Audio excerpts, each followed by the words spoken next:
ಆತ್ಮೀಯ ವಿದ್ಯಾರ್ಥಿಗಳೇ, SSLC online class, ಉಚಿತ ಆನ್ಲೈನ್ ಕ್ಲಾಸಿಗೆ ಸ್ವಾಗತ. ಈಗ ನಿಮಗೆ ಗೊತ್ತಿರೋ ಹಾಗೆ ತುಂಬ ದಿನಗಳ ಕಾಲ ನಾವು SSLC ವಿದ್ಯಾರ್ಥಿಗಳಿಗೆ ಅವರ ರಿಸಲ್ಟನ್ನು ಸ್ವಲ್ಪ ಇಂಪ್ರೂವ್ ಮಾಡಲಿಕ್ಕೆ ಅವ್ರಿಗೆ ನಾವು ಈ ಆನ್ಲೈನ್ ಕ್ಲಾಸ್ಗಳನ್ನು ಉಚಿತವಾಗಿ ತಗೋತಾ ಇದ್ದೀವಿ. ಅದರಲ್ಲಿ ಗಣಿತ, ವಿಜ್ಞಾನ ಮತ್ತು ಇಂಗ್ಲಿಷ್ ಈ 3 ವಿಷಯಗಳ ತರಗತಿಗಳು ನಡೀತಾ ಇವೆ. ಈ ಒಂದು ಆನ್ಲೈನ್ ಕ್ಲಾಸ್ಗಳಿಗೆ CV ರಾಮನ್ ಕಾಲೇಜ್ನವರು ಒಂದು ಪ್ಲಾಟ್ಫಾರ್ಮನ್ನು ಕೊಟ್ಟಿದ್ದಾರೆ. It is absolutely free. So ಇದರ ಎಲ್ಲ ವಿಡಿಯೋಸ್ಗಳನ್ನು ಅವರು ಅವರ ಯೂಟ್ಯೂಬ್ ಚಾನಲಲ್ಲಿ ಅಪ್ಲೋಡ್ ಮಾಡ್ತಾ ಇದ್ದಾರೆ. ನಾನು ಎಲ್ಲ ವಿದ್ಯಾರ್ಥಿಗಳಿಗೆ ಕೇಳ್ಕೊಳ್ಳೋದೇನೆಂದರೆ, ನಮ್ಮ ಯೂಟ್ಯೂಬ್ ಚಾನಲನ್ನು ಸಬ್ಸ್ಕ್ರೈಬ್ ಮಾಡಿ. ಸಬ್ಸ್ಕ್ರೈಬಿಗೆ ಯಾವುದೇ ರೀತಿಯ ಫೀಸು ಇರಲ್ಲ, ಜಸ್ಟ್ ಒಂದು ಸಬ್ಸ್ಕ್ರೈಬ್ ಬಟನ್ ಒತ್ತಿ. ಅದೇ ರೀತಿ ಎಲ್ಲ ವಿಡಿಯೋಗಳನ್ನು ಸಂಪೂರ್ಣವಾಗಿ ನೋಡಿ, ವಿಷಯಗಳನ್ನು ತಿಳ್ಕೊಂಡು ಒಳ್ಳೆಯ ರಿಸಲ್ಟನ್ನು ತಗೊಳ್ಳಿ ಅಂತ ಹೇಳ್ತಾ, ಸೊ ಹಾಗಿದ್ರೆ ಇವತ್ತಿನ ಕ್ಲಾಸ್ನಲ್ಲಿ ಏನೆಲ್ಲ ನಾವು ಡಿಸ್ಕಸ್ ಮಾಡ್ತಾ ಇದ್ದೀವಿ ಅವೆಲ್ಲವುಗಳನ್ನು ಒನ್ ಬೈ ಒನ್ ನೋಡ್ತಾ ಹೋಗೋಣ. ಸೊ ಇವತ್ತಿನ ಕ್ಲಾಸ್ನಲ್ಲಿ ನಾವು ಏನಪ್ಪಾ ಅಂತಂದ್ರೆ ಭೌತಶಾಸ್ತ್ರ ಅಂದ್ರೆ ಫಿಸಿಕ್ಸ್, ಭೌತಶಾಸ್ತ್ರದಲ್ಲಿ ಬರುವಂತಹ ಸಮಸ್ಯೆಗಳಂದ್ರೆ ನಿಮ್ಮ ಸಮಸ್ಯೆಗಳಲ್ಲ, ಭೌತಶಾಸ್ತ್ರದಲ್ಲಿ ಬರುವ ಸಮಸ್ಯೆಗಳು. ಯಾಕಂದ್ರೆ ಈ ಸಮಸ್ಯೆ ಅಂತ ಏನು ವರ್ಡ್ ಅದಲ್ಲ, ಇದು ಬಹಳ ಕನ್ನಡದೊಳಗೆ ಬಹಳ ಕನ್ಫ್ಯೂಷನ್ ಮಾಡುತ್ತೆ. ಇದನ್ನು ನಾವು ಇಂಗ್ಲಿಷ್ ನ್ಯೂಮರಿಕಲ್ಸ್ ಅಂತ ಕರಿತೀವಿ. ಸೊ ಇಲ್ಲಿ ವಿದ್ಯಾರ್ಥಿಗಳ ಸಮಸ್ಯೆಗಳು ತುಂಬಾ ಅದಾವ, ಹೌದಾ? ದೊಡ್ಡ ಸಮಸ್ಯೆ ಏನಪ್ಪಾ ಅಂದ್ರೆ ಎಲ್ಲಾದು ಸರ್ ಎಕ್ಸಾಮ್ ಹೆಂಗ್ ಸಮೀಪ ಬರ್ತಾವಲ್ರಿ, ಬಂದಂಗ ನಮ್ಗೆ ಬೆಳಗ್ಗೆ ಬೇಗ ಏಳಲಿಕ್ಕೆ ಆಗ್ತಾ ಇಲ್ಲ, 100% ಆಗುದೂ ಇಲ್ಲ. ಯಾಕೆ ಆಗುದೂ ಇಲ್ಲ ಅಂತಂದ್ರೆ, ನೀವು ನಿಮ್ಮ ಬ್ರೈನ್ ಅನ್ನ ಹೆಂಗ ರೆಡಿ ಮಾಡಿಬಿಟ್ಟಿರಿ ಅಂದ್ರೆ, ವರ್ಷದ 10 ತಿಂಗಳು ಅದಕ್ಕೆ ಫುಲ್ ರೆಸ್ಟ್ ಕೊಟ್ಟು, ಈಗ 2 ತಿಂಗಳ 3 ತಿಂಗಳ ಅದಕ್ಕೆ ನೀವು ಬೆಳಗ್ಗೆ 4 ಗಂಟೆ ಕೇಳು ಅಂದ್ರೆ ಅದು ದೇವರನಿಗೂ ಹೇಳುವುದಿಲ್ಲ. ಯಾಕಂದ್ರೆ ಅದಕ್ಕೆ ಕಂಡೀಷನ್ ಆಗಿಬಿಟ್ಟಿರ್ತದೆ ಹಂಗೆ. ಅದಕ್ಕೋಸ್ಕರನ ನೆನ್ಪಿಟ್ಕೋಬೇಕು, ಪ್ರತಿ ದಿನವೂ ಕೂಡ ನೀವು ಬೆಳಗ್ಗೆ ಏಳುವ ಅಭ್ಯಾಸವನ್ನು ಮಾಡ್ಕೊಂಡಿದ್ರೆ ಬೆಳಗ್ಗೆ ಏಳುವುದು ಸಮಸ್ಯೆ ಆಗ್ತಿರ್ಲಿಲ್ಲ. ಈ ಒಂದು ನಿಟ್ಟಿನೊಳಗೆ ಒಂದು ಒಂದು ಒಂದು ಒಂದು ಒಂದು ಉದಾಹರಣೆ ಹೇಳಕ್ಕೆ ಇಷ್ಟಪಡ್ತೀನಿ. ನಾವು ವಿದ್ಯಾರ್ಥಿಗಳು ಯಾರೆಲ್ಲ ಆಲಸ್ಯತನವನ್ನ ಇಟ್ಕೊಂಡಿದ್ದೀರಿ, ಲೇಸಿನೆಸ್ ಇದೆ, ಯಾರಿಗೆ ಬೆಳಗ್ಗೆ ಹೇಳಕ್ ಆಗ್ತಾ ಇಲ್ಲ ಅನ್ನುವ ನೆಪಗಳನ್ನು ಹೇಳ್ತಿದ್ದೀರಲ್ಲ, ಈಗ ನೀವು ರೀಸೆಂಟ್ ಆಗಿ ನಿಮ್ಮ ಸುತ್ತಲೂ ನೋಡ್ತಿರ್ಬೋದು. ಈ ಅಯ್ಯಪ್ಪ ಸ್ವಾಮಿ ಭಕ್ತರು ಏನದಾರಲ್ಲ, ಅವರು ಮಾಲೆಯನ್ನ ಧರಿಸಿರ್ತಾರೆ. ಅವರನ್ನು ನೀವು ಗಮನಿಸಿರ್ಬೋದು. ಅವ್ರು ನೋಡ್ರಿ, ಇಂತಹ ಚಳಿಯೊಳಗ, ಅದರಲ್ಲೂ ಈ ಸಲದ ಚಳಿ ಅಂತೂ ಸಿಕ್ಕಾಪಟ್ಟೆ ಐತಿ, ಅಂತ ಚಳಿಯೊಳಗೆ ಅವರು ಋತವನ್ನ, ಎಷ್ಟು ಕಠಿಣವಾದ ಋತವನ್ನ ಆಚರಿಸಿ ಅಲ್ಲಿ ಶಬರಿಮಲೆಗೆ ಹೋಗಿ ದರ್ಶನ ಪಡೆದುಕೊಂಡು ಬರುವಾಗ ಅವ್ರಿಗೇನು ಒಂದು ಒಂದು ಒಂದು ಧನ್ಯತಾ ಭಾವ ಬರುತ್ತಲ್ಲ, ಅದೇ ರೀತಿನ ನಮ್ಮ ವಿದ್ಯಾರ್ಥಿಗಳು ಕೂಡ ಈಗ ನೀವು ನಿದ್ದೆ ಬರುತ್ತೆ, ನನಗೆ ಓದಕ್ಕಾಗ್ತಾ ಇಲ್ಲ, ನನಗೆ ಹಂಗೈತಿ ಹಿಂಗೈತಿ, ಇವೆಲ್ಲವನ್ನ ಸೈಡ್ ಇಟ್ಟು ಶ್ರಮದಿಂದ, ಶ್ರದ್ಧೆಯಿಂದ ನೀವು ನಿಜವಾಗ್ಲೂ ಕಠಿಣವಾದ ಪರಿಶ್ರಮದಿಂದ ಅಭ್ಯಾಸ ಮಾಡಿದ್ದೇ ಆದರೆ ಡೆಫಿನೆಟ್ಲಿ ಕೂಡ ಯಾವೂ ಕೂಡ ಸಮಸ್ಯೆಗಳು ಆಗಲ್ಲ ಅನ್ನುವ ಒಂದು ಕಿವಿ ಮಾತನ್ನ ಹೇಳ್ತಾ ನಾವು ಇವತ್ತಿನ ಕ್ಲಾಸಿಗೆ ಹೋಗೋಣ. ಓಕೆನಾ? ಸೊ ಹಾಗಿದ್ರೆ ಭೌತಶಾಸ್ತ್ರದಲ್ಲಿ ಬರುವಂತ ಸಮಸ್ಯೆಗಳು ಯಾವ್ಯಾವು ಬರ್ತಾವು ಅಂದ್ರೆ, ಮೊದಲೇ ನೆನ್ಪಿಟ್ಕೊಂಡ್ಬಿಡ್ಬೇಕು, ಭೌತಶಾಸ್ತ್ರದೊಳಗೆ 2 ಪಾಠ ಅದಾವ. ಒಂದೇದ್ ಯಾವ್ದು ಅಂದ್ರೆ ವಿದ್ಯುತ್ ಶಕ್ತಿ ಅಂತದ. ಎರಡನೇ ಪಾಠ ಏನಂದ್ರೆ ಬೆಳಕು, ಪ್ರತಿಫಲನ ಮತ್ತು ವಕ್ರೀಭವನ. ಹೌದಾ? ಇವು 2 ಪಾಠಗಳಿಂದ ಸಮಸ್ಯೆಗಳನ್ನ ಕೇಳ್ತಾರ. ಜಾಸ್ತಿ ಸಮಸ್ಯೆಗಳು ಇವೆರಡು ಪಾಠದೊಳಗೆ ಬರ್ತಾವ. ಹಾಗಾದ್ರೆ ಇವೆರಡು ಪಾಠಗಳಲ್ಲಿ ಬರುವಂತಹ ಸಮಸ್ಯೆಗಳನ್ನ ಹೇಗೆ ಬಿಡಿಸ್ಬೇಕು, ಎಷ್ಟು ಮಾರ್ಕ್ಸಿನ ಬರ್ತಾವು, ಅವೆಲ್ಲವುಗಳನ್ನ ನಾವು ಚರ್ಚೆ ಮಾಡ್ತಾ ಹೋಗೋಣ. ಓಕೆನಾ? ಸೊ ಹಾಗಿದ್ರೆ ಮೊದಲನೇದಾಗಿ ಒಂದು ನೆನ್ಪಿಟ್ಕೊಡ್ರಿ, ಒಂದು ಸಾಮಾನ್ಯ ವಿಷಯವನ್ನ ನೆನ್ಪಿಟ್ಕೊಡ್ರಿ. ಯಾವ ವಿದ್ಯಾರ್ಥಿ ಗಣಿತ ವಿಷಯವನ್ನ ಕಷ್ಟ ಅಂತ ಅನ್ಕೋತಾನ, ಅದನ್ನ ಯಾರು ಹೇಟ್ ಮಾಡ್ತಾರಲ್ಲ, ಅವರು ಈ ಸಮಸ್ಯೆಗಳನ್ನು ಕೂಡ ಭೌತಶಾಸ್ತ್ರದಲ್ಲಿ ಹೇಟ್ ಮಾಡ್ತಾರೆ. ಅದಕ್ಕೋಸ್ಕರ ಹೇಳೋದೇನಂದ್ರೆ ಯಾವ ವಿಷಯಗಳು ಕೂಡ ಒಳ್ಳೆಯ ವಿಷಯ ಕೆಟ್ಟ ವಿಷಯ ಅಂತ ಇರಂಗಿಲ್ಲ, ಅದು ನಿಮ್ಮ ಮನಸ್ಥಿತಿಯ ಮೇಲೆ ಹೋಗುತ್ತೆ. ಎಲ್ಲ ವಿಷಯಗಳಲ್ಲೂ ಕೂಡ ಅಷ್ಟೇ ಜ್ಞಾನ ಇದೆ, ಎಲ್ಲ ವಿಷಯಗಳು ಕೂಡ ಅಷ್ಟೇ ಪ್ರಾಮುಖ್ಯತೆಯನ್ನ ಹೊಂದ್ಯಾವು. ಸೊ ಹಾಗಿದ್ರೆ ಏನಪ್ಪಾ ಅಂತಂದ್ರೆ ಈ ಗಣಿತದೊಳಗೆ ಲೆಕ್ಕಗಳನ್ನು ಬಿಡಿಸೋದು ಬೇರೆ, ಭೌತಶಾಸ್ತ್ರದೊಳಗೆ ಲೆಕ್ಕಗಳನ್ನು ಹೆಂಗ್ ಬಿಡಿಸ್ಬೇಕ್ರಿ ಸರ್? ಇದ್ರೊಳಗೆ ನಮಗ್ ತಿಳಿಯಂಗೇ ಇಲ್ಲ. ಹೌದು, ಮೊದಲೇದೇನಪ್ಪಾ ಅಂತಂದ್ರೆ ಎಲ್ಲ ವಿದ್ಯಾರ್ಥಿಗಳ ಮೊದಲನೇ ವಿಷಯ ಏನಪ್ಪಾ ಅಂತಂದ್ರೆ ಪ್ರಶ್ನೆಗಳನ್ನ ಸರಿಯಾಗಿ ಓದುವ ಕ್ರಮವನ್ನ ತಿಳ್ಕೊಡ್ರಿ. ಸಮಸ್ಯೆ ಏನ್ ಕೊಟ್ಟಿರ್ತಾರಲ್ಲ ಅದನ್ನ ಸರಿಯಾಗಿ ಓದುವುದನ್ನ ಕಲೀರಿ. ಎರಡನೇದ್ದು ಏನಪ್ಪಾ ಅಂದ್ರ ಆ ಪ್ರಶ್ನೆಯನ್ನ ವಿಶ್ಲೇಷಣೆ ಮಾಡ್ಬೇಕು. ವಿಶ್ಲೇಷಣೆ ಅಂದ್ರೆ ಏನಪ್ಪಾ ಅಂದ್ರ ಅದು ಯಾವ ವಿಷಯಕ್ಕೆ ಸಂಬಂಧಪಟ್ಟದ್ದು, ಯಾವ ಪಾಠಕ್ಕೆ ಸಂಬಂಧಪಟ್ಟದ್ದು, ಯಾವ ಸಮೀಕರಣವನ್ನ ನಾನು ಬಳಕೆ ಮಾಡ್ಕೋಬೇಕು, ಯಾವ ವಿಷಯವನ್ನ ಯಾವ ಅಂಶವನ್ನ ನಾನು ಕಂಡುಹಿಡಿಬೇಕು, ಇವೆಲ್ಲವುಗಳು ವಿಶ್ಲೇಷಣೆಯಲ್ಲಿ ಬರ್ತಾವು. ಇದಾದ ನಂತರ ತುಂಬಾನೇ ಅತ್ಯಂತ ಸರಳವಾದ ಲೆಕ್ಕಾಚಾರ ಇರುತ್ತೆ. ಕ್ಯಾಲ್ಕುಲೇಷನ್ ಪಾರ್ಟ್ ಬಹಳ ಸಿಂಪಲ್ ಇರುತ್ತೆ. ಕೂಡಿಸೋದು, ಕಳೆದು, ಭಾಗಾಕಾರ ಮಾಡೋದು, ಇಂತಹ ಸಣ್ಣ ಸಣ್ಣ ಲೆಕ್ಕಾಚಾರಗಳು ಬರ್ತಾವು. ಸೊ ಈ 3 ಸ್ಟೆಪ್ಗಳನ್ನು ನೀವು ಫಾಲೋ ಮಾಡಿದ್ರೆ 100% ಹೇಳ್ತೀನಿ, ನ್ಯೂಮರಿಕಲ್ಸ್ ಏನದವಲ್ಲ, ಸಮಸ್ಯೆಗಳೇನದವಲ್ಲ ಅವು ಬಹಳ ಸರಳವಾಗಿ ಬರ್ತಾವು. ಇದು ಮೊದಲನೇ ಕೆಲಸ. ಇದು ಫಸ್ಟ್ ಸ್ಟೆಪ್. ಇದು ನಿಮ್ಮ ಒಂದು ನ್ಯೂಮರಿಕಲ್ಸ್ಗಳು ಸ್ಟ್ರಾಂಗ್ ಆಗ್ಬೇಕಂದ್ರೆ ಇವು ಮೊದಲು ನೀವು 3 ಸರಿಯಾಗಿ ತಿಳ್ಕೊಬೇಕು. ಮೊದಲು ಹೆಂಗ್ ಓದ್ಬೇಕು ಆ ಪ್ರಶ್ನೆನ, ಅದನ್ನ ವಿಶ್ಲೇಷಣೆ ಹೆಂಗ್ ಮಾಡ್ಬೇಕು, ಲೆಕ್ಕಾಚಾರ ಹೆಂಗ್ ಮಾಡ್ಬೇಕು, ಇದು ಕ್ಲಿಯರ್ ಆಗ್ಬೇಕು. ಎರಡನೇ ಸ್ಟೆಪ್ ಏನಪ್ಪಾ ಅಂದ್ರೆ ಆ ಎಲ್ಲ ಲೆಕ್ಕಗಳಿಗೆ ಸಂಬಂಧಪಟ್ಟ ಹಾಗೆ ಪಾಠದಲ್ಲಿರುವಂತಹ ಸಮೀಕರಣಗಳೇನಿರ್ತಾವಲ್ಲ ಅವುಗಳನ್ನ ನಾವೇನ್ ಮಾಡಬೇಕು, ಪಟ್ಟಿ ಮಾಡಬೇಕು. ಸಮೀಕರಣಗಳ ಪಟ್ಟಿ ಅದು ನಿನಗೆ ಹೆಂಗಾಗ್ಬೇಕಂದ್ರೆ ಒಂದು ಲಿಸ್ಟ್ ಮಾಡಿ ಅವೆಲ್ಲವನ್ನ ಸರಿಯಾಗಿ ತಿಳ್ಕೊಂಡ್ಬಿಡ್ಬೇಕು. ಯಾವ ಸಮೀಕರಣ ಯಾವ್ದಕ್ಕೆ ಸಂಬಂಧಪಟ್ಟದ. ಇಲ್ಲೇ ಇನ್ನೊಂದು ವಿಷಯವನ್ನ ಹೇಳಿಕ್ಕೆ ಇಷ್ಟಪಡ್ತೀನಿ. ಏನದು ಅಂದ್ರೆ ಒಂದು ಉದಾಹರಣೆಯ ಜೊತೆ ಹೇಳ್ತೀನಿ. ಒಂದು ವಿದ್ಯುತ್ ಶಕ್ತಿಯನ್ನ ತೋಡ್ರಿ, I = Q/T ಅಂತ ಒಂದು ಸಮೀಕರಣ ಬರುತ್ತೆ. ನೀವು ಆಲ್ರೆಡಿ ಕಲ್ತಿರ್ಬೋದು. I ಅಂದ್ರೆ ಇಲ್ಲಿ ವಿದ್ಯುತ್ ಪ್ರವಾಹ ಆಗುತ್ತೆ, Q ಅಂದ್ರೆ ಏನಾಗುತ್ತ್ರಿ, ಆವೇಶಗಳಾಗ್ತಾವು. Q ಅಂದ್ರೆ ಏನ್ರಿ, ಆವೇಶಗಳಾಗ್ತಾವು, ಹೌದಾ? ಇನ್ನು T ಅಂದ್ರೆ ಏನ್ರಿ, ಸಮಯ, ಟೈಮ್, ಹೌದಾ? ಇಲ್ಲಿ ವಿದ್ಯಾರ್ಥಿಗಳು ಈ ಸಮೀಕರಣ ಹೆಂಗ ಇದನ್ ಮಾಡ್ತಾರೆ ಅಂದ್ರೆ ಅವ್ರು ಬಾಹಾಟ ಆಗ್ತಾರ್ರಿ ಇದನ್ನ. I = Q/T, I = Q/T. ಅವ್ರ ತಲೆಯಾಗ ಏನ್ ಹೋಗ್ಬಿಡ್ತೈತೆ ಅಂದ್ರೆ I = Q/T ಅಂದ್ರೆ ಇದು ಬರೀ ಏನಪ್ಪಾ, ವಿದ್ಯುತ್ ಪ್ರವಾಹ ಕಂಡುಹಿಡಿಯುವ ಸೂತ್ರ, ಸಮೀಕರಣ ಅಂತ ತಿಳ್ಕೊಂಡ್ಬಿಡ್ತಾರೆ. ಆದ್ರೆ ಇನ್ನೊಂದು ಏನ್ ತಪ್ಪು ಮಾಡ್ತಾರ ಅವನಂದ್ರೆ ಇದು ಬರೀ ವಿದ್ಯುತ್ ಪ್ರವಾಹ ಅಷ್ಟ ಕಂಡುಹಿಡಿದಲ್ಲ, ಇದರಲ್ಲಿ ಈ 2 ಅಂಶಗಳನ್ನು ಕೂಡ ನೀನು ಕಂಡುಹಿಡಿಬಹುದು. ಇದೇ ಒಂದು ಸಮೀಕರಣವನ್ನ ತಗೊಂಡು Q ಅನ್ನ ಕಂಡುಹಿಡಿಬಹುದು, ಇದೇ ಸಮೀಕರಣವನ್ನ ತಗೊಂಡು ನೀನು ಸಮಯವನ್ನು ಕಂಡುಹಿಡಿಬಹುದು, ಇದೇ ಸಮೀಕರಣವನ್ನ ತಗೊಂಡು ನೀನು ವಿದ್ಯುತ್ ಪ್ರವಾಹವನ್ನು ಕಂಡುಹಿಡಿಬಹುದು. ಇದು ನಿಮಗೆ ಬಹಳ ಇಂಪಾರ್ಟೆಂಟು. ಸೊ ಅದಕ್ಕೋಸ್ಕರ ಹೇಳುವುದೇನೆಂದ್ರೆ ಪಾಠದಲ್ಲಿರುವಂತಹ ಎಲ್ಲಾ ಸಮೀಕರಣಗಳನ್ನ ಒಂದು ಪಟ್ಟಿ ಮಾಡಿಬಿಡ್ರಿ. ಆ ಪಟ್ಟಿ ಮಾಡಿದ್ದನ್ನ ನೀವು ಓದುವ ರೂಮ್ನೊಳಗೆ ಹಚ್ಕೋರಿ. ಅದನ್ನ ಡೈಲಿ ನೋಡ್ರಿ, ಅವು ಕ್ವಶನ್ಸ್, ಅವು ಇಕ್ವೇಶನ್ಸ್ ನೋಡ್ರಿ, ಆ ಸಮೀಕರಣಗಳನ್ನ ನೋಡ್ರಿ, ಓದ್ರಿ ಓದ್ರಿ ಓದ್ರಿ ಓದ್ರಿ ಓದ್ರಿ.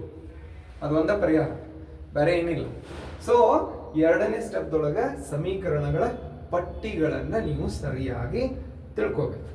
ಇನ್ನ ಇದ್ರೊಳಗಿನ ಇನ್ನೊಂದು ಬಹಳ ಮುಖ್ಯವಾದ ವಿಷಯ ಏನಂದ್ರೆ ಪ್ರತಿಯೊಂದು ಲೆಕ್ಕಗಳನ್ನ ಮಾಡಿದಾಗ ಉತ್ತರಗಳು ಏನ್ ಬರ್ತಾವಲ್ಲ ಆ ಉತ್ತರಗಳಿಗೆ ಸಂಬಂಧಪಟ್ಟ ಹಾಗೆ SI ಏಕಮಾನಗಳು ಬರ್ತಾವು. SI ಏಕಮಾನ, SI ಯೂನಿಟ್ಸ್ ಅಂತ ಕರಿತೀವಿ ನಾವು, ಹೌದಾ? ಏಕಮಾನಗಳು ಅವು ಯಾವ್ಯಾವು, ಅವುಗಳ ಬಗ್ಗೆನೂ ಕೂಡ ಜ್ಞಾನ ಇರಬೇಕು. ಇಷ್ಟು ನಿಮಗೆ ಬೇಸಿಕ್ಸ್ಗಳು ಗೊತ್ತಿದ್ರೆ 100% ಹೇಳ್ತೀನಿ, ಭೌತಶಾಸ್ತ್ರದಲ್ಲಿ ಬರುವಂತಹ ಸಮಸ್ಯೆಗಳೇನದಾವಲ್ಲ ಅವು ಸರಳವಾಗ್ತಾವು. ಅರ್ಥ ಆಯ್ತು ಅನ್ಕೊಂಡಿದ್ದೀನಿ, ಓಕೆನಾ? ಮತ್ತೊಂದು ರಿಕ್ವೆಸ್ಟ್ ಏನಂದ್ರೆ ಕ್ಲಾಸಲ್ಲಿ ಯಾರು ಅಟೆಂಡ್ ಆಗಿದಿರಲ್ಲ ಸುಮ್ಮನೆ ಹರಿಕತೆ ಕೇಳ್ದಂಗೆ ಸುಮ್ಮನೆ ಕುಂತು ಕೇಳೋದಲ್ಲ. ಇದು ಒಂದು ನೋಟ್ಬುಕ್ ಮತ್ತು ಒಂದು ಪೆನ್ ನಿಮ್ಮ ಜೊತೆ ಕಾಯಂ ಇರಬೇಕು. ನಾವು ಏನೆಲ್ಲ ವಿಶೇಷವಾದಂತಹ ಕೆಲವು ಟ್ರಿಕ್ಸ್ಗಳನ್ನು ಟಿಪ್ಸ್ಗಳನ್ನು ಏನು ಕೊಡ್ತಿರ್ತೀವಲ್ಲ ಅವನ್ನ ಪಾಯಿಂಟ್ ಔಟ್ ಮಾಡಿಕೊಡ್ರಿ, ಅಂದ್ರೆ ಮಾತ್ರ ಈ ಕ್ಲಾಸ್ ಎಫೆಕ್ಟಿವ್ ಆಗುತ್ತೆ. ಓಕೆನಾ? ಸೊ ಹಾಗಿದ್ರೆ ಭೌತಶಾಸ್ತ್ರದಲ್ಲಿ ಬರುವಂತಹ ಸಮಸ್ಯೆಗಳು ಅವುಗಳನ್ನು ನಾವು ಈಗ ಬಿಡಿಸ್ತಾ ಹೋಗೋಣ. ಓಕೆನಾ?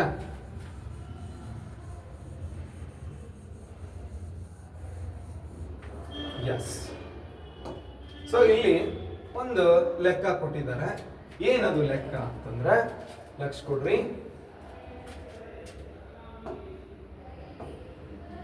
ಲೆಕ್ಕ ಏನದ ಅಂದ್ರೆ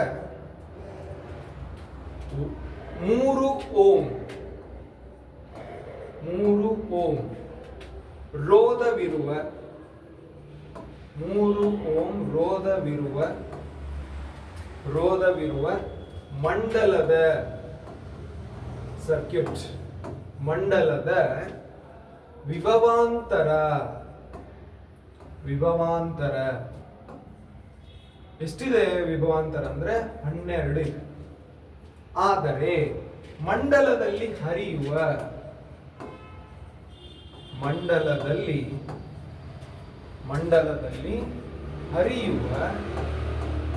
ಹರಿಯುವ ವಿದ್ಯುತ್ ಪ್ರವಾಹ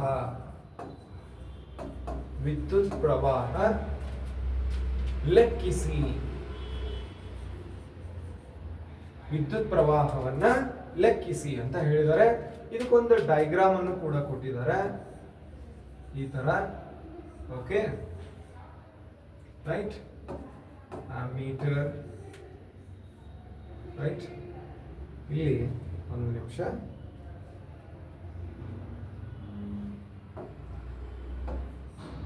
ಓಕೆ, ಸೊ ಇಲ್ಲಿ ಸೆಲ್ ಇದೆ, ಇಲ್ಲಿ ಪ್ಲಗ್ ಕೀ ಇದೆ. ಈ ತರದ ಒಂದು ಡಯಾಗ್ರಾಮ್ ಇದೆ. ಇಲ್ಲಿ ನೀವು ಗಮನಿಸಬಹುದು, this is plus, this is minus. ಇದು ರೆಸಿಸ್ಟೆನ್ಸ್, ವಿಭವಾಂತರ, ರೆಸಿಸ್ಟೆನ್ಸ್ ಅಂದ್ರೆ 3 ಓಮ್. ಕನ್ನಡದ ಶಬ್ದಗಳು ಮತ್ತು ಇಂಗ್ಲಿಷ್ ಶಬ್ದಗಳು ಬೇರೆ ಆಗ್ತಾವೆ, ಕ್ಷಮಿಸಿ. R is equal to 3 ohm ಆಗುತ್ತೆ. ಇನ್ನು ವಿಭವಾಂತರ ವೋಲ್ಟೇಜ್ ಅದು ಎಷ್ಟಿದೆ? 12 ವೋಲ್ಟ್ ಇದೆ. ಇದು ನಿಮಗೆ 2 ಅಂಕಕ್ಕೆ ಅಥವಾ 1 ಅಂಕಕ್ಕೂ ಕೂಡ ಕೇಳುವ ಚಾನ್ಸ್ ಐತೆ. ಸೊ ಇಲ್ಲೇ ಎಲ್ಲ ವಿದ್ಯಾರ್ಥಿಗಳು ಲಕ್ಷ ಕೊಡ್ರಿ. ಏನಪ್ಪಾ ಅಂತಂದ್ರೆ ಹೇಗೆ ಆನ್ಸರ್ ಅನ್ನ ಕಂಡುಹಿಡಿಯಬೇಕು. ನಾ ಹೇಳಿದೆ ಮೊದಲ ಪ್ರಶ್ನೆನ ಸರಿಯಾಗಿ ಓದ್ರಿ ಅಂತ. ಏನದು? 3 ಓಂ ರೋಧವಿರುವ ಮಂಡಲದ ವಿಭವಾಂತರ 12. ಹಾಗಾದ್ರೆ ಆ ಮಂಡಲದೊಳಗೆ ಹರಿಯುವ ವಿದ್ಯುತ್ ಪ್ರವಾಹ ಎಷ್ಟು? ಇಲ್ಲಿ ಮೊದಲನೇದಾಗಿ ಏನು ದತ್ತಾಂಶಗಳನ್ನು ಕೊಟ್ಟಿದಾರಲ್ಲ, ಕೀ ಪಾಯಿಂಟ್ಸ್, ಕೀ ವರ್ಡ್ಸ್ ಅಂತ ಕರಿಬಹುದು ನಾವು, ಕೀ ವರ್ಡ್ಸ್, ಅವುಗಳನ್ನ ನಾವು ಸ್ವಲ್ಪ ಅಂಡರ್ಲೈನ್ ಮಾಡೋಣ. ಮೊದಲನೇದಾಗಿ ಏನ್ ಕೊಟ್ಟಾರ್ರಿ? 3 ಓಮ್ ಅಂತದ, ಅಂದ್ರೆ ಇದು ರೋಧ, ರೆಸಿಸ್ಟೆನ್ಸ್, ಹೌದಾ? ಸೊ ಅದನ್ನ ನೀವು ಕ್ಲಿಯರ್ ಆಗಿ ಬರ್ಕೊಂಡ್ಬಿಡ್ರಿ. ಏನಂದ್ರೆ ಕೊಟ್ಟಿರುವ ದತ್ತಾಂಶ. So R is equal to ಏನಾಗುತ್ತೆ? ಇಲ್ಲೇ 3 ಓಮ್ ಆಗುತ್ತೆ. ಫೈನ್. ನೆಕ್ಸ್ಟ್ ವಿಭವಾಂತರವನ್ನ ನೀವು ಆಲ್ರೆಡಿ ಕಲ್ತಿದ್ದೀರಿ, ವೋಲ್ಟೇಜ್ ಅಂತ ಕರಿತೀವಿ. ಸೊ ವಿ ದ ಬೆಲೆ ಎಷ್ಟ್ರಿ? 12 ವೋಲ್ಟ್ ಇದೆ, ರೈಟ್? ಹಾಗಾದ್ರೆ ಎರಡನೇ ವಿಷಯ ಗೊತ್ತಾಯ್ತು. ಇನ್ನ ಪ್ರಶ್ನೆಯೊಳಗ ಏನನ್ನ ಕಂಡುಹಿಡಿಯಿರಿ ಅಂತ ಹೇಳಿದಾನ ಅಂದ್ರೆ ವಿದ್ಯುತ್ ಪ್ರವಾಹವನ್ನ ಕಂಡುಹಿಡಿಯಿರಿ ಅಂತ ಹೇಳಿದಾನ. So I is equal to question mark. I is equal to ಏನಾಗುತ್ತೆ? Question mark. ಸೊ ಹಾಗಾದ್ರೆ ನಾನು ಆಲ್ರೆಡಿ ಹೇಳಿದ್ದೀನಿ ಏನಂತಂದ್ರೆ ನಿಮಗೆ ಮೊದಲನೇದೇನಪ್ಪ ಅಂದ್ರೆ ಈ ಲೆಕ್ಕ ಓದಿದ ತಕ್ಷಣ ಇದು ಯಾವ ಪಾಠದ ಪ್ರಶ್ನೆ ಅಂತ ನಿಮ್ಗೆ ಗೊತ್ತಾಗಬೇಕು. ಆಲ್ರೆಡಿ ಗೊತ್ತಾಗಿದೆ ನಿಮ್ಗೆ. ಯಾವ್ದು ಹೇಳ್ರಿ? ವಿದ್ಯುತ್ ಶಕ್ತಿ. ಫೈನ್, ಇದು ಗೊತ್ತಾಗುತ್ತೆ, ಎಲ್ಲರಿಗೂ ಗೊತ್ತಾಗುತ್ತೆ. ಎರಡನೇ ಅಂಶ ಏನಂತಂದ್ರೆ ಯಾವ ಸಮೀಕರಣ ಇದಕ್ಕೆ ಸಂಬಂಧಪಟ್ಟಿದೆ. ಇಲ್ಲಿ ನೆನ್ಪಿಟ್ಕೋಬೇಕು ಏನಪ್ಪಾ ಅಂತಂದ್ರೆ ಈ ಒಂದು ಏನಪ್ಪಾ ವಿಭವಾಂತರ ಮತ್ತು ರೋಧ ಇವೆರಡರ ನಡುವಿನ ಸಂಬಂಧವನ್ನ ತಿಳಿಸುವ ಒಂದು ನಿಯಮ ಅದ. ಅದ ಏನು ಹೇಳ್ರಿ? ಓಮ್ನ ನಿಯಮ. ಯಾವ್ದು ಹೇಳ್ರಿ? ಓಮ್ನ ನಿಯಮ ಅಂತ ಬರುತ್ತೆ, ಓಮ್ಸ್ ಲಾ ಅಂತ ಬರುತ್ತೆ. ಹೌದಾ? ಹಾಗಾದ್ರೆ ಓಮ್ನ ನಿಯಮ ಅಂತ ಸಂಬಂಧಪಟ್ಟಿದ್ದ ಅಂದ ತಕ್ಷಣ ಅದಕ್ಕೆ ಸಂಬಂಧಪಟ್ಟ ಸಮೀಕರಣನೂ ಬಂದ್ಬಿಡಬೇಕು. That is V is equal to I into R. ಆದ್ರೆ ವಿದ್ಯಾರ್ಥಿಗಳ ಕನ್ಫ್ಯೂಷನ್ ಎಲ್ಲಿ ಮಾಡ್ಕೊಂತಾರ ಅಂದ್ರೆ, ಸರ್ ನಮ್ಗೆ ಇದು ಗೊತ್ತ್ರಿ sir, V is equal to I into R, but ಇಲ್ಲಿ ನೋಡಿದ್ರೆ I ಕೇಳಿದಾರೆ, ಮತ್ ಇದು ಹೆಂಗ್ರಿ? ಹಂಗಂದ್ರ I ಕಂಡಿಡಿದಕ್ಕೆ ಇನ್ನೊಂದು ಸೂತ್ರ ಐತಲ್ರಿ, ಅದನ್ನು ತೋಳೋಣನ್ರಿ, ಹಿಂಗೆಲ್ಲ ಕನ್ಫ್ಯೂಷನ್ ಬರ್ತಾವ. ಅದ ಕನ್ಫ್ಯೂಷನ್ ಹೋಗ್ಬೇಕಂದ್ರೆ ಇವೆಲ್ಲವುಗಳನ್ನ ಜಾಸ್ತಿ ಪ್ರಾಕ್ಟೀಸ್ ಮಾಡ್ಬೇಕು, ಬಿಡಿಸಿ ತೆಗಿಬೇಕು. ಹೌದಾ? ಸೊ ಹಂಗಿದ್ರೆ ಇದು correct, V is equal to IRA. ಆದ್ರೆ ಅದರಲ್ಲಿನೇ ನನಗೆ ಬೇಕಾದಂತ ಅಂಶ ಯಾವುದು? ವಿದ್ಯುತ್ ಪ್ರವಾಹ. ಸೊ ನೀನೇನ್ ಮಾಡಬೇಕು? ಇದನ್ನ ರೀಅರೇಂಜ್ ಮಾಡಬೇಕು. ಅದೇ ಸಮೀಕರಣವನ್ನ ಮತ್ತೊಳ್ಳೆ ಏನ್ ಮಾಡ್ಬೇಕ್ರಿ? ಸ್ವಲ್ಪ ಚೇಂಜಸ್ ಮಾಡಿ ಬರಿಬೇಕು. ಹೇಗ್ ಬರಿಬೇಕು ಅಂದ್ರೆ, ಇಲ್ಲಿ ಕೊಟ್ಟಿರೋ ಹಾಗೆ ನನಗೇನ್ ಬೇಕು ಹೇಳ್ರಿ? therefore, ಆದ್ದರಿಂದ ನನಗೆ ಬೇಕಾದ ಅಂಶ ಯಾವುದು? I ಬೇಕಾಗುತ್ತೆ. ಸೊ ದಟ್ ಈ ಒಂದು ಸಮೀಕರಣದೊಳಗೆ I ಇಲ್ಲೇ ಇಟ್ಕೊಂಡ್ರೆ ಇದನ್ನ ಇಲ್ಲಿ ಹಾಕ್ರಿ. ಸೊ ಇಲ್ಲಿ ಏನಾಗುತ್ತೆ ಹೇಳ್ರಿ? V by R ಆಗುತ್ತೆ. V by R. ಸೊ ಹಾಗಾದ್ರೆ V ನ ಬೆಲೆ ಎಷ್ಟು ಕೊಟ್ಟಾರ್ರಿ? 12 ಕೊಟ್ಟಿದ್ದಾರೆ. ನೆಕ್ಸ್ಟ್ R ನ ಬೆಲೆ ಎಷ್ಟು? 3 ಕೊಟ್ಟಿದ್ದಾರೆ. ಸೊ 3 1s 3 4s, ಸೊ 4 ಬಂತು. ಇದು 4 ಅನ್ನೋದು ಬಂತು. ಇಲ್ಲಿ ಇನ್ನೂ ಒಂದು ತಪ್ಪು ಏನ್ ಮಾಡ್ತಾರೆ, ನಾನು ಹೇಳಿದ್ದೀನಿ ಆಲ್ರೆಡಿ. ಏನ್ ಹೇಳ್ರಿ? SI ಏಕಮಾನ. SI ಏಕಮಾನ ಇದನ್ನು ಬರೀದೈತಲ್ಲ, ಬಹಳ ಇಂಪಾರ್ಟೆಂಟು. ಹಾಗಾದ್ರೆ ವಿದ್ಯುತ್ ಪ್ರವಾಹದ SI ಏಕಮಾನ ಯಾವ್ದು ಹೇಳ್ರಿ? Ampere. So the answer is 4 ampere. ಎಷ್ಟು ಸರಳ ಅದ ನೋಡಿ. ನಮ್ಮ ಹುಡುಗರು ಈ ಸಮಸ್ಯೆ ಓದಿದ ತಕ್ಷಣ ಇದು ಏನೋ ಗಣಿತದ್ದಿದು, ಏನೋ ಹಂಗಿದು ಹಿಂಗಿದು ಅಂತ ತಿಳ್ಕೊಂಡು ಬಿಟ್ಬಿಡ್ತಾರೆ. ಬಟ್ ನೀವು ವಿಚಾರ ಮಾಡ್ರಿ, ಇವತ್ತಿನ ಈ ಕ್ಲಾಸನ್ನ ಕೇಳಿದ ಮೇಲೆ ನಿಮ್ಗೆ ಗೊತ್ತಾಗುತ್ತೆ ಭೌತಶಾಸ್ತ್ರದ ಲೆಕ್ಕಗಳು ಎಷ್ಟು ಸರಳದಾಗುತ್ತೆ. ಓಕೆನಾ? ಹಾಗಿದ್ರೆ ಮುಂದಿನ ಪ್ರಶ್ನೆಗೆ ಹೋಗೋಣ. ಸೊ ಇದು ಗೊತ್ತಾಯ್ತಲ್ಲ? S, thank you. ಸಾರಿ,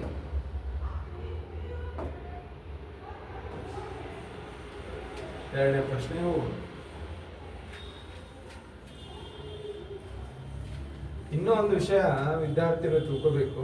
ಏನಂತಂದ್ರೆ, ನೀವು ವಿಜ್ಞಾನವನ್ನ ನಿಜವಾಗ್ಲೂ ಕಲಿಯಾಕತ್ತೀರಿ ಅನ್ನೋದನ್ನ ಹೆಂಗೆ ನಾವು ಅರ್ಥ ಮಾಡ್ಕೋಬೇಕಂದ್ರೆ, ಯಾವ ವಿದ್ಯಾರ್ಥಿಗಳು ವಿಜ್ಞಾನದ ಕ್ಲಾಸ್ ನಡೆದಿರ್ತಲ್ಲ ಅವಾಗ ಪ್ರಶ್ನೆಗಳನ್ನ ಕೇಳ್ತಾರ ನೋಡ್ರಿ, ಡೌಟ್ಸ್ಗಳನ್ನ ಕೇಳ್ತಾರಲ್ಲ, ಆ ಪ್ರಶ್ನೆಗಳನ್ನ ಕೇಳಾಕತ್ತಾರ ಅಂದ್ರೆ ಅದರ ಅರ್ಥ ಅವರಲ್ಲಿ ಈ ವಿಜ್ಞಾನದ ಬಗ್ಗೆ ಕುತೂಹಲ ಬಂದದ, ಏನೋ ತಿಳ್ಕೊಳಕ್ ಪ್ರಯತ್ನ ಪಡಾತಾರ ಅಂತ. ಸುಮ್ಮನೆ ಕುಂತಾರ ಅಂದ್ರೆ ಅದರ ಅರ್ಥ ಏನ? ಅವ್ರಿಗೆ ತಿಳಿತಾ ಇಲ್ಲ ಅಂದ. ಓಕೆನಾ? ಸೊ ಅದೊಂದು ವಿಷಯ ಇರ್ಲಿ. ಸೊ ಇವಾಗ ಎರಡನೇ ಪ್ರಶ್ನೆ ಹೋಗೋಣ. Second question. ಎರಡನೇ ಪ್ರಶ್ನೆ ಏನದ ಅಂದ್ರೆ, 60 ವ್ಯಾಟ್ 60 ವ್ಯಾಟ್ ಬಲ್ಬ್ ಅನ್ನು 60 ವ್ಯಾಟ್ ಬಲ್ಬ್ ಅನ್ನು ಓಕೆ 220 ವೋಲ್ಟ್ 220 ವೋಲ್ಟ್ ವೋಲ್ಟೇಜ್ ನ ಒಂದು ಸೆಕೆಂಡ್ 20 ವೋಲ್ಟ್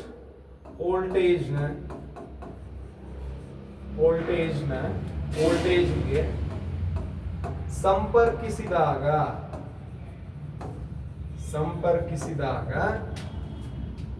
ಬಲ್ಬ್ನಲ್ಲಿ ಹರಿಯುವ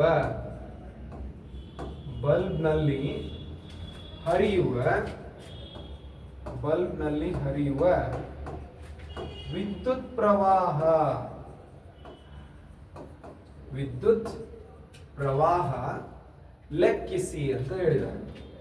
ವಿದ್ಯುತ್ ಪ್ರವಾಹ ಲೆಕ್ಕಿಸಿ ಅಂತ ಹೇಳಿದ್ದಾರೆ. ಹೌದಾ? ಸೊ ಎಲ್ಲ ವಿದ್ಯಾರ್ಥಿಗಳಿಗೆ ವಿದ್ಯುತ್ ಶಕ್ತಿಯ ಪಾಠದೊಳಗೆ ಒಂದು ವಿಷಯ ಅದ, ಕಾನ್ಸೆಪ್ಟ್ ಅದ, ವಿದ್ಯುತ್ ಸಾಮರ್ಥ್ಯ ಅಂತ. ಹೌದಾ? ವಿದ್ಯುತ್ ಸಾಮರ್ಥ್ಯ. ಸೊ ಈ ಒಂದು ಪ್ರಶ್ನೆ ವಿದ್ಯುತ್ ಸಾಮರ್ಥ್ಯದ ಮೇಲಿದೆ. ಸೊ ಇಲ್ಲೇ ವಿದ್ಯುತ್ ಸಾಮರ್ಥ್ಯದ SI ಮಾನ 2 ಬರ್ತಾವ್ರಿ. ಒಂದು ವ್ಯಾಟ್ ಅಂತ ಬರುತ್ತಾ, ಒಂದು ಕಿಲೋ ವ್ಯಾಟ್ ಅಂತ ಬರುತ್ತೆ. ಕಮರ್ಷಿಯಲ್ ಯೂನಿಟ್ ಅಂತ ಅಂದಾಗ ನಾವು ಕಿಲೋ ವ್ಯಾಟ್ ಅನ್ನ ಬಳಸ್ತೀವಿ. ಸ್ವಲ್ಪ ಪ್ರಮಾಣದ ವಿದ್ಯುತ್ ಸಾಮರ್ಥ್ಯ ಇದ್ದಾಗ ನಾವು ವ್ಯಾಟ್ ಅನ್ನೋದನ್ನ ಬಳಸ್ತೀವಿ. ಹಾಗಿದ್ರೆ ಈ ಪ್ರಶ್ನೆಯೊಳಗ ಏನ್ ಕೀ ವರ್ಡ್ಸ್ ಗಳದಾವ ಅವುಗಳನ್ನ ನೋಡೋದಾದ್ರೆ ಮೊದಲನೇದು 60 ವ್ಯಾಟ್ ಅಂದ್ರೆ ವಿದ್ಯುತ್ ಸಾಮರ್ಥ್ಯವನ್ನ ಕೊಟ್ಟಿದ್ದಾರೆ 60 ವ್ಯಾಟ್ ಅಂತೇಳಿ. ಎರಡನೇದು ವೋಲ್ಟೇಜ್ ಕೊಟ್ಟಿದ್ದಾರೆ 220 ವೋಲ್ಟೇಜ್ ಅಂತ ಕೊಟ್ಟಿದ್ದಾರೆ. ಏನ್ ಕೇಳಿದಾರೆ ಅಂದ್ರೆ ವಿದ್ಯುತ್ ಪ್ರವಾಹವನ್ನ ಕೇಳಿದ್ದಾರೆ. ಹೌದಾ? ಸೊ ನಿಮಗೆ ಆಲ್ರೆಡಿ ಗೊತ್ತಾಗಿರ್ಬೋದು. ಹಂಗಂದ್ರೆ ಏನೇನು ದತ್ತಾಂಶಗಳನ್ನ ಕೊಟ್ಟಿದ್ದಾರೆ ಅವುಗಳನ್ನ ನೋಡೋದಾದ್ರೆ ಸೊ ಇಲ್ಲಿ ಎಸ್ ಪವರ್, ಹೌದಾ, ವಿದ್ಯುತ್ ಸಾಮರ್ಥ್ಯವನ್ನು ಇಂಗ್ಲಿಷ್ ನಲ್ಲಿ ಪವರ್ ಅಂತ ಕರಿತೀವಿ. ದಟ್ ಈಸ್ 60 ವ್ಯಾಟ್ ಇದೆ. ಇನ್ನು ನೆಕ್ಸ್ಟ್ ಪೊಟೆನ್ಷಿಯಲ್ ಡಿಫರೆನ್ಸ್ ಅಂದ್ರೆ ವಿಭವಾಂತರ ಅದು ಎಷ್ಟಿದೆ? 220 ವೋಲ್ಟೇಜ್ ಇದೆ.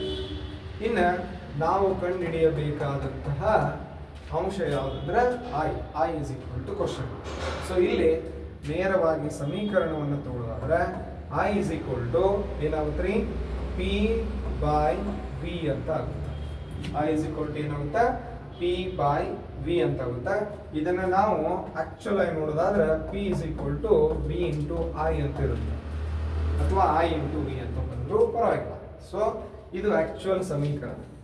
ಅದನ್ನ ನಾನು ಸ್ವಲ್ಪ ರೀಅರೇಂಜ್ ಮಾಡಿದಾಗ ನನಗೇನು ಸಿಗುತ್ತೆ? I is equal to P by V ಅಂತ ಸಿಗುತ್ತೆ. ಸೊ ಇವಾಗ ವ್ಯಾಲ್ಯೂಗಳನ್ನ ಸಬ್ಸ್ಟಿಟ್ಯೂಟ್ ಮಾಡಿ. ಸೊ ಇಲ್ಲೇ P the capacity, P the value ಎಷ್ಟಿದೆ? 60 ವ್ಯಾಟ್ ಅದ. ನೆಕ್ಸ್ಟ್ 220 ವೋಲ್ಟೇಜ್ ಅಂತ ಕೊಟ್ಟಿದ್ದಾರೆ. ಸೊ ಇದನ್ನ ಸಿಂಪ್ಲಿಫೈ ಮಾಡಿದಾಗ ನಿಮಗೆ ಆನ್ಸರ್ ಎಷ್ಟು ಬರುತ್ತೆ ಅಂದ್ರೆ 0.2727 ಬರುತ್ತೆ. ಸೊ ಕರೆಂಟ್ ಅಂದಾಗ ಅದರ ಎಸ್ ಐ ಯೂನಿಟ್ ಏನಿರುತ್ತೆ? ಆಂಪಿಯರ್ ಇರುತ್ತೆ. ಸೊ 0.27 ಆಂಪಿಯರ್ನಷ್ಟು ಏನಾಗುತ್ತೆ ಹೇಳ್ರಿ? ವಿದ್ಯುತ್ ಪ್ರವಾಹ ಆ ಬಲ್ಬ್ ನಲ್ಲಿ ಇರುತ್ತೆ.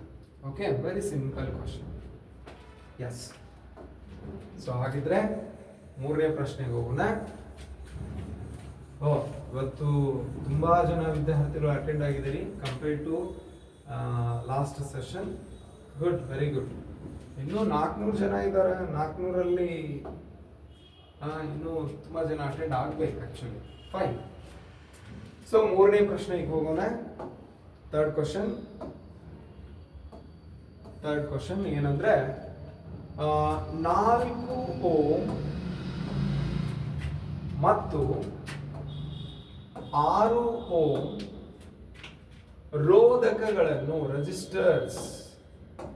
ರೋಧಕಗಳನ್ನು, ರೋಧಕಗಳ ಜೋಡಣೆ ಅಂತ ಹೇಳಿದಿನಲ್ಲ, ಅದು ಬಹಳ ಇಂಪಾರ್ಟೆಂಟ್ ಡೈಗ್ರಾಮ್. ಅದನ್ನ ಸರಿಯಾಗಿ ಲಕ್ಷ ಕೊಡ್ರಿ.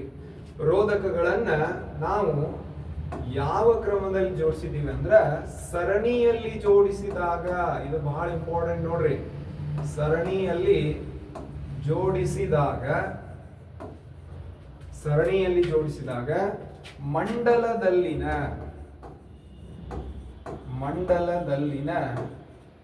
ಮಂಡಲದಲ್ಲಿನ ಒಟ್ಟು ರೋಧ,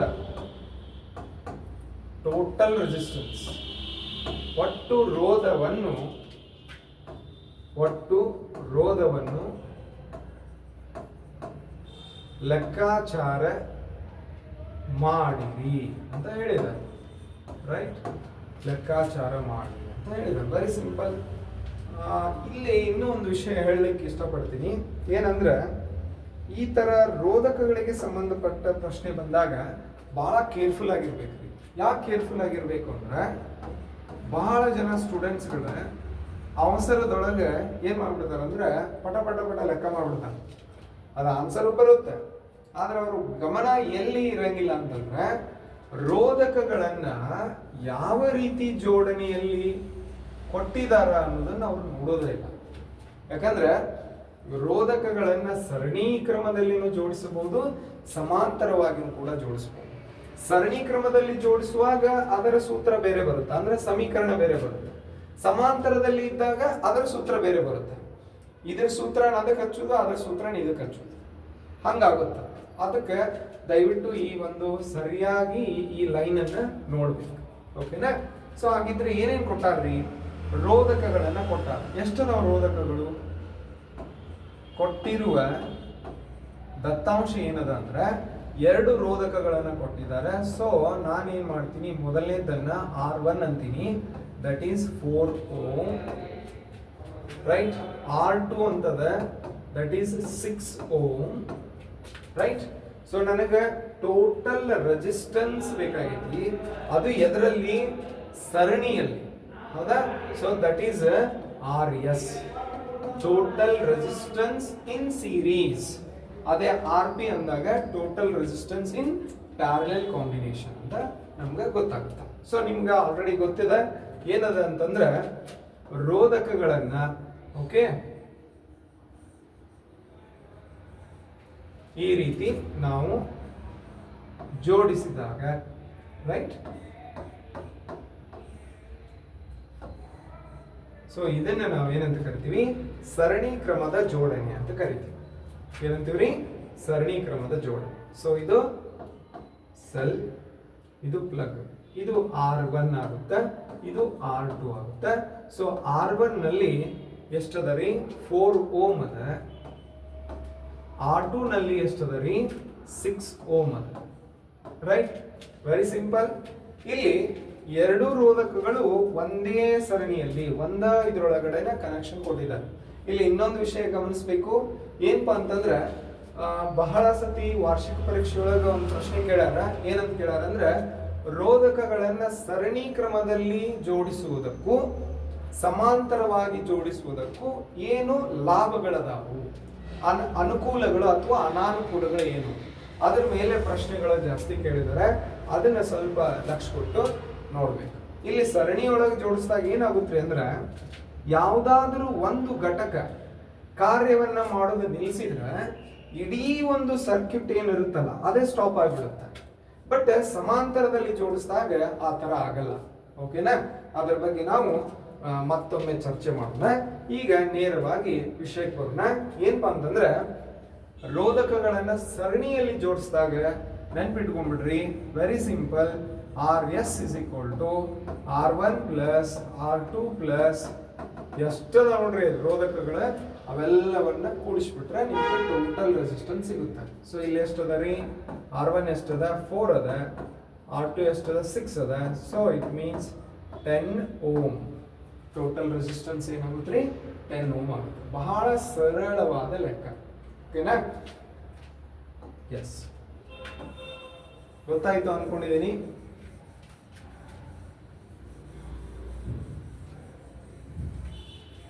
ಈ ತರದ ಒಂದು ಚಿತ್ರಣ ಕೊಟ್ಟು ಏನು ಸರ್ಕ್ಯೂಟ್ ಅನ್ನ ಕೊಟ್ಟು ಲೆಕ್ಕಗಳನ್ನ ಕೇಳಿರುವ ಉದಾಹರಣೆಗಳು ಬಹಳ ಅದಾವ ಎಕ್ಸಾಮ್ದೊಳಗೆ. ಓಕೆನಾ, ಅದ್ರ ಕಡೆ ಲಕ್ಷ್ಯ ಕೊಡ್ರಿ. ಇನ್ನ ನೆಕ್ಸ್ಟ್ ಕ್ವಶನ್ ಏನಪ್ಪಾ ಅಂತಂದ್ರೆ ಇದೇ fourth question, I think, yes, fourth question ಏನಪ್ಪಾ ಅಂತಂದ್ರೆ 4 ಓಮ್ ಮತ್ತು 6 ಓಮ್ ಇರುವ ರೋಧಕಗಳನ್ನು, ಸೇಮ್ ರೋಧಕಗಳನ್ನು ಈಗ ಏನ್ ಮಾಡ್ತೀವಿ ನಾವು ಅಂದ್ರೆ ಸಮಾಂತರವಾಗಿ ಸಂಪರ್ಕಿಸಿದಾಗ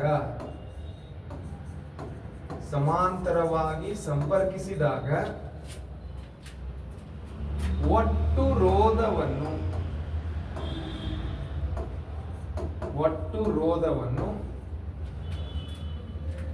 ಲೆಕ್ಕಿಸಿರಿ, ಕಂಡಿಡ್ರಿ ಅಂತ ಹೇಳಿದ್ದಾರೆ. ಓಕೆನಾ, ವೆರಿ ಸಿಂಪಲ್.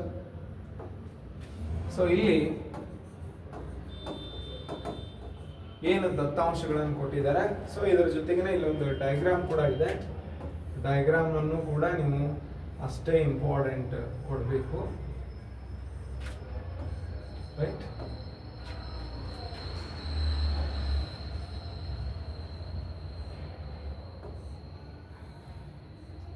ಈ ತರ ಇದೆ.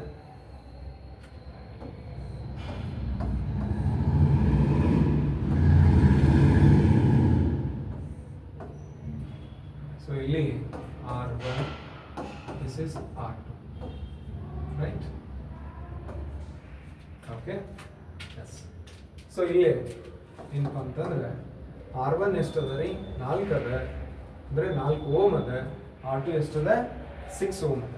ಓಕೆ, ಸೊ ಇಲ್ಲೇ R1 is equal to 4 ohm, R2 is equal to 6 ohm. So ಇಲ್ಲೇ RP ಅನ್ನು ಕಂಡುಹಿಡಿಬೇಕು, ಅಂದ್ರೆ total resistance in parallel combination. So ಇಲ್ಲಿ ಏನಾಗುತ್ತೆ ಅಂದ್ರೆ ಆಗಲೇ ಏನು ತೊಗೊಂಡಿದ್ದೀವಲ್ಲ ಅದನ್ನೇ ನಾವು 1 ಅಪಾನ್ ಅಂತ ತಗೋಬೇಕು. 1/R1 by 1/R2. ಸೊ ಅವಾಗ ಇಲ್ಲಿ ನೀವು ಬೆಲೆಗಳನ್ನು ಹಾಕಿದರೆ 1/4 ಪ್ಲಸ್ 1/6. ಸೊ ಇಲ್ಲಿ ಲಸ ತೆಗಿಬೇಕು. 1/4 ಪ್ಲಸ್ 1/6 ಅವಾಗ ನಿಮ್ಗೆ 12 ಬರುತ್ತೆ. ಸೊ ದ್ಯಾಟ್ ನೀವೇನು ಮಾಡ್ಬೇಕ್ರಿ 3 ಪ್ಲಸ್ 2. ಸೊ ಅವಾಗ ಏನಾಗುತ್ತೆ 5/12 ಆಗುತ್ತೆ. 5/12 ಆಗುತ್ತೆ. ಸೊ ಈಗ ನನಗೆ ಆರ್ ಪಿ ಬೇಕು.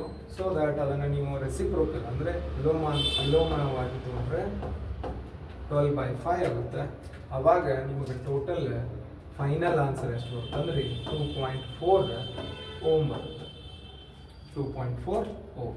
ಓಕೆ, ಸೊ ಇಲ್ಲೇ ಆಗಿನ ಲೆಕ್ಕಕ್ಕೂ ಈಗಿನ ಲೆಕ್ಕಕ್ಕೂ ಎಷ್ಟು ಡಿಫ್ರೆನ್ಸ್ ಅದ ನೋಡ್ರಿ. ಇಲ್ಲಿ ರೋಧಕಗಳನ್ನು ಅವರು ಆ್ಯಕ್ಚುಲ್ ಆಗಿ ಸಮಾಂತರವಾಗಿ ಜೋಡಿಸಿದ್ದಾರೆ. ಹೌದಾ, ಅದಕ್ಕೆ ನಾನು ಆಗಲೇ ಹೇಳಿದೆ ಆ ಸಮೀಕರಣವನ್ನು ಈ ಸಮೀಕರಣಕ್ಕೆ, ಈ ಸಮೀಕರಣವನ್ನು ಆ ಸಮೀಕರಣಕ್ಕೆ ದಯವಿಟ್ಟು ಯೂಸ್ ಮಾಡಬೇಡ್ರಿ. Okay, S.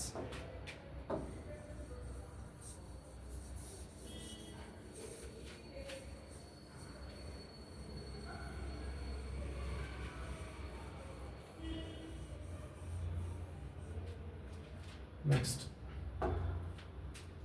ಮುಂದಿನ ಪ್ರಶ್ನೆ. 6 ಆಂಪಿಯರ್ ವಿದ್ಯುತ್ ಪ್ರವಾಹವು 10 ಓಮ್ನ ಪ್ರತಿರೋಧಕ ಮೂಲಕ ಹರಿಯುತ್ತದೆ. ಪ್ರತಿರೋಧಕದಲ್ಲಿ ಹರಡಿದ ಶಕ್ತಿಯನ್ನ ಲೆಕ್ಕಾಚಾರ ಮಾಡಿ. ಇಲ್ಲಿ ಶಕ್ತಿ ಮತ್ತು ಸಾಮರ್ಥ್ಯ ಎರಡೂ ಪದಗಳು ಒಂದೇ ರೀತಿಯ ಅರ್ಥವನ್ನ ಕೊಡ್ತಾವೆ. ಈ ರೀತಿ ಕೇಳಿದಾಗ ಕನ್ಫ್ಯೂಸ್ ಹಾಕೋಬೇಡ್ರಿ.